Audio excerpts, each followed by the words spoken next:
So why now? Why lifting the price target now? This awkward week between Christmas and New Year's, and you said, I have a call to make. Yeah, because the bears, they're in hibernation mode because they can't find AI in the spreadsheets. And look, we're doing the work.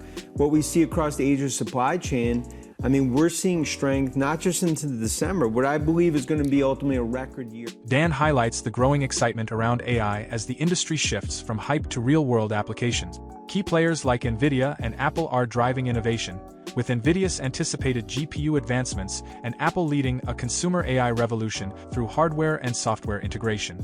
This shift emphasizes optimization, integration, and scaling, with a focus on delivering impactful technologies rather than gimmick. The broader tech landscape sees opportunities in cybersecurity and Manda, poised to lead the next AI adoption phase. Companies like Salesforce and Palantir are gaining prominence alongside established giants. Apple's upcoming AI-driven upgrades signal a multi-year supercycle, with geopolitical challenges in China adding complexity.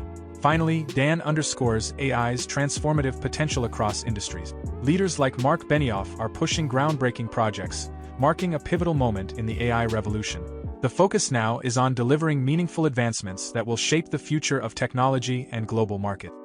I don't have to tell you, Jim Cramer is very excited for Jensen's keynote, Jensen Huang of NVIDIA's keynote on Monday. As we all are, and Sarah, you said it, AI is in the spotlight again, but the stakes this time, they're higher than ever. This is users and investors alike are looking beyond the hype for those real-world applications. Now, the elements are there. As Sarah just said, kicking off the conference is NVIDIA CEO and AI kingmaker himself, Jensen Huang. During his keynote Monday in Vegas, he is likely to give a broad overview of the market and where we are at.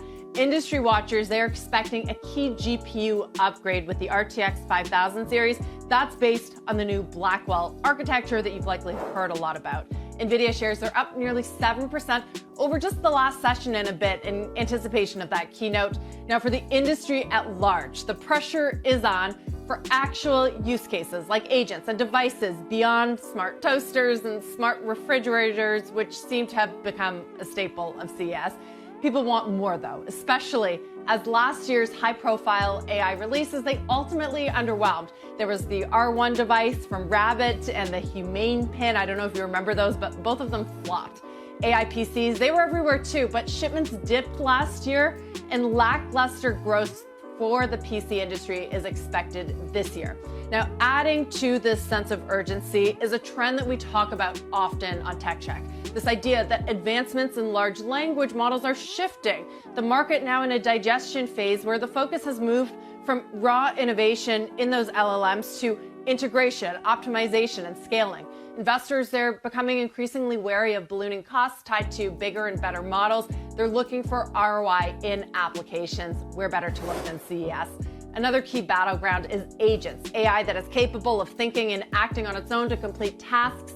Increasingly, those are being built into existing devices and ecosystems like smartphones, like the iPhone, not through new AI hardware. The last thing that I will note, guys, is that in recent years, CES has lost a little bit of its shine and relevance. Contributing to that has been COVID, the rise of cloud and enterprise software at a consumer conference, and gimmicky or incremental updates versus real groundbreaking innovation.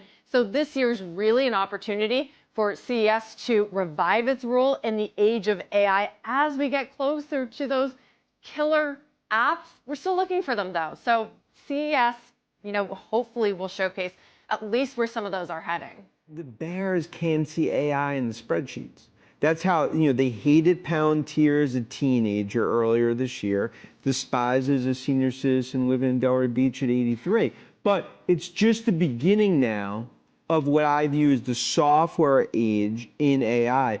Salesforce, Palantir, and I think others like MongoDB. What names do you think we're going to be talking about next year that were very quiet during 2024? 2024 really was about Nvidia, Tesla.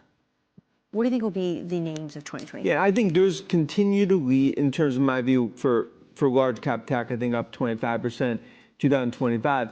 I think what hasn't been on the radar, it's going to be M&A, software, cybersecurity, because with Khan done at the FTC, that nightmare, whether it's Nightmare on Elm Street, Friday the 13th, is done for tech. Now I think you're going to see a lot of accelerated M&A when it comes to software, when it comes to cybersecurity. And I think that is really what's going to lead this AI cycle. And I think specifically cybersecurity is an area that I believe could ultimately be one of the biggest outperformers when it comes to tech. Another tech analyst joined me this week and said the same thing. 2025 is all going to be about cybersecurity. I want to end on Tesla. Overnight, Elon Musk was clashing with a far-right activist who has been close to President-elect Trump, Laura Loomer. And the crux of the argument was at H-1B visas. But this individual is also saying that Musk really isn't MAGA, and yet he's so close to President-elect Trump. Do you think there's a risk there, actually, that he will lose that proximity to power, which you said was one of the best bets of the ages? Look, it's a bet for the ages. I think that bromance actually gets stronger between Musk and Trump, because my view is that Trump needs Musk, Musk needs Trump. And whether it's AI, whether it's China, whether it's some of the policies in terms of DOGE, we're going to have these continued dust-ups. So this is going to be a soap opera, I think, for Musk and Trump that continues to play out. But that is going to actually strengthen, and it continues to be for Musk. It's the best bet he ever made on Trump cheats. And look, we're doing the work. What we see across the Asia supply chain, I mean, we're seeing strength not just into December, what I believe is going to be ultimately a record year for Apple, 240 million iPhone units. And that's why, look, this is going to be an AI-driven supercycle that's multi-year. And that's why, look, the haters, they hate it at 2 trillion, despise it at 3 trillion, at 4 trillion, going to be yelling from top of the mountains. You write in your note that you estimate roughly 300 million iPhones globally have not upgraded over 4 years. So do you think this upgrade cycle is going to be led out of necessity because people are just desperate for a new phone? Or is it that AI capability that Apple's starting to introduce? I think about 60, 70% of it is that you've gotten to the point now where that's a pent-up upgrade cycle. It's really unprecedented for Apple. But also remember that install base, that's increased 200 million even over the last few years. So the install base continues to be the golden goose of Cupertino. But the AI-driven piece, it's just starting. That's why it's a get out the popcorn moment, because in our opinion, the consumer AI revolution goes through Cupertino. And I think, look, that's why the bears will talk about valuation like they have for years in Apple. It's about some of the parts, about what AI adds to the story. We think it's $30 to $40 per share. How hard would it be, though, for the next upgrade cycle, especially if so much is driven now by software updates? The hardware hasn't really changed. Well, I think that's in iPhone 17. And again, that will be, what we'll be seeing later this year, into 2025. That's actually going to be a hardware-driven, a new form factor that's really going to be AI-driven. So that's why this is it's a 1-2 punch. It's 16 into 17. And that's why what makes this unique, it's about the increased services. And ultimately, you have hundreds of apps right now in development that are going to be on top of Apple Intelligence. The enterprise AI revolution is the godfather of AI, Jensen Nvidia.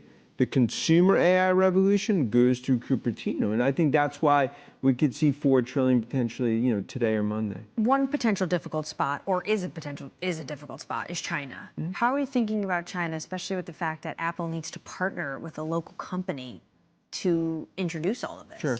Look, Cook, 10% politician, 90% CEO, right? And no one understands. He might actually have to be more of a diplomat in 2025 than 10%. And maybe 30%, 70%. But the point is, look, it's what him and Musk have had to navigate in terms of success in China.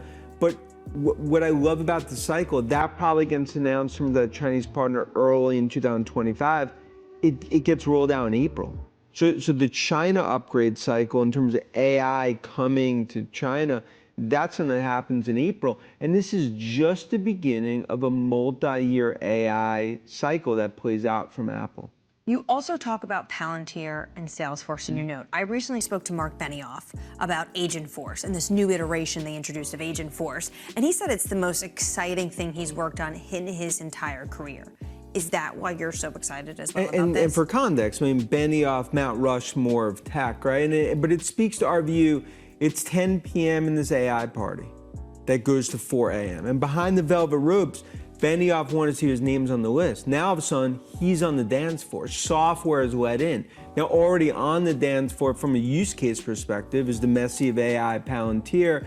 The discussion highlights the shift in AI from hype to real-world applications, with Nvidia and Apple leading the charge. Nvidia's anticipated GPU advancements and Apple's AI-driven upgrade cycle are setting the stage for a transformative year. Meanwhile, cybersecurity and Manda are poised to drive growth, with Salesforce and Palantir introducing innovative tools. Challenges like geopolitical issues in China persist, but the multi-year AI cycle signals immense potential across industries. Consumer AI is becoming a focal point, with Apple spearheading the revolution through seamless hardware-software integration. As companies aim for ROI and scalability, the demand for meaningful AI use cases is higher than ever. With 2025 set to be pivotal, advancements in enterprise and consumer AI promise to reshape technology and innovation. Which industry do you think will benefit the most from AI advancements in 2025? How should companies balance innovation and cost-effectiveness in AI development?